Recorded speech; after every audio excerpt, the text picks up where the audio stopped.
രാഹുൽ ഗാന്ധിയുടെ പ്രസംഗം ദേശാഭിമാനി ഒന്നാം പേജിൽ കൊടുത്തില്ല എന്നാണ് ശ്രീ ബഹുമാനപ്പെട്ട അംഗം വിഷ്ണുനാഥ് ഇവിടെ പറഞ്ഞത്. സാർ, എന്താണോ കൊടുക്കേണ്ടത് അത് കൊടുത്തിട്ടുണ്ട്. അദ്ദേഹം ഹിന്ദുത്വത്തിനെതിരായിട്ട് സംസാരിച്ചു, ഹിന്ദു ദൈവങ്ങളെ അപമാനിച്ചു എന്ന് കമ്മ്യൂണിസ്റ്റ് പത്രമായിട്ടുള്ള ദേശാഭിമാനി കൊടുക്കുന്നു എന്നുള്ളത് തന്നെയാണ് അദ്ദേഹത്തിന്റെ പ്രസംഗത്തിലെ ഏറ്റവും വലിയ തലക്കെട്ട് എന്ന് പറയുന്നത്.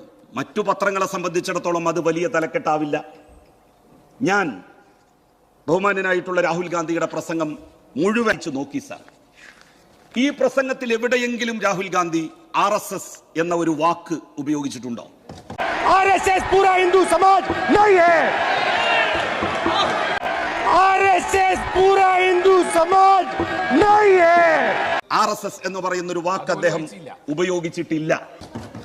BJPയെ രാഷ്ട്രീയമായി കോൺഗ്രസ് എതിർക്കുന്നു. കാരണം BJP കോൺഗ്രസിന്റെ രാഷ്ട്രീയ എതിരാളിയാണ്.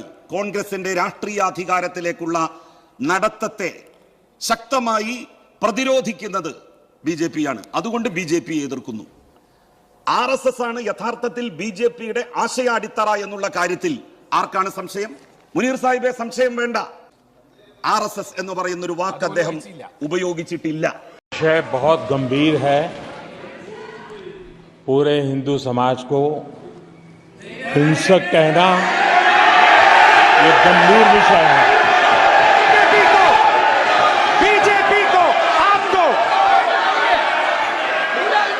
नहीं, नरेंद्र मोदी जी पूरा हिंदू समाज नहीं है।